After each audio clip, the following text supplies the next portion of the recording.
দুই বউ যে এখন একসাথে প্রেগনেন্ট হয়েছে না, একজনের মেয়ে হয়েছে আর একজনের ছেলে হয়েছে, তখন থেকে আমার কেন জানি খটকা লাগছে এদের মধ্যে বড় সড়ো একটা ঝামেলা হবেই। আর যা চিন্তা করলাম তাই হয়েছে।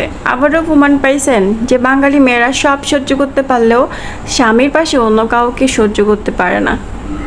আমরা মেয়েরা যেখানে সাধারণত মামাতো বোন, তালতো বোন, চাস্তো বোনের সাথে কথা বলতে দেখলেই 104 ডিগ্রি জ্বর উঠে যায়, তার উপর ভুলেও যদি কোনোদিন স্বপ্নে দেখি তালতো বোনের সাথে ঘুরতেছে, ফিরতেছে, খাইতেছে, মজ মস্তি করতেছে, মনে করেন যে সেদিন সকালে ঘুম থেকে ওঠার পর থেকে ব্যাটার সাথে এই যে খিটখিটানি দেখায়, তাহলে ভাবেন তো এরা 2-2.5 বছর কীভাবে যে সংসারটা করছে, সংসারটা টিকিয়ে রাখাটা ওদের জন্য অনেক কঠিন হয়ে গেছে দেখে তারা সিদ্ধান্ত আসছে।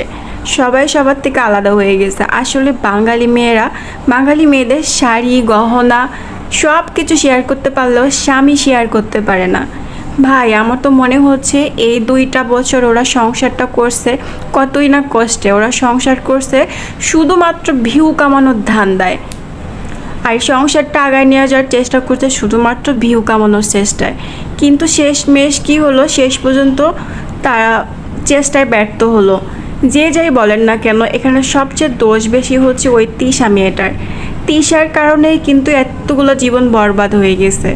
সে দেখছে যে সে আসার পরে বড় বউটা চলে গেছে, তারপরেও তার হাজব্যান্ডকে তৃতীয় বিয়ে আবার করাইছে।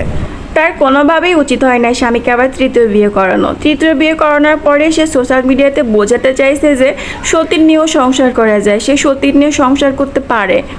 কিন্তু শেষ পর্যন্ত কি হলো, শেষ পর্যন্ত আখি মেয়েটারও জীবনটা নষ্ট হয়ে গেল একমাত্র তিশার কারণে। এতগুলো সম্পর্ক নষ্ট হয়ে গেল, তার উপরে 3 সংসারে 3-3টা বাচ্চা। তিশার এত চালাকির পরও তিশাই কিন্তু জিতে গেছে।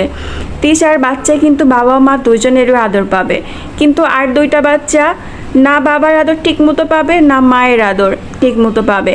ওদের জীবন তো পুরাই বরবাদ হয়ে গেল। কালকে রাতে ব্যাপারগুলো শোনার পর থেকে খুবই খারাপ লাগতেছে।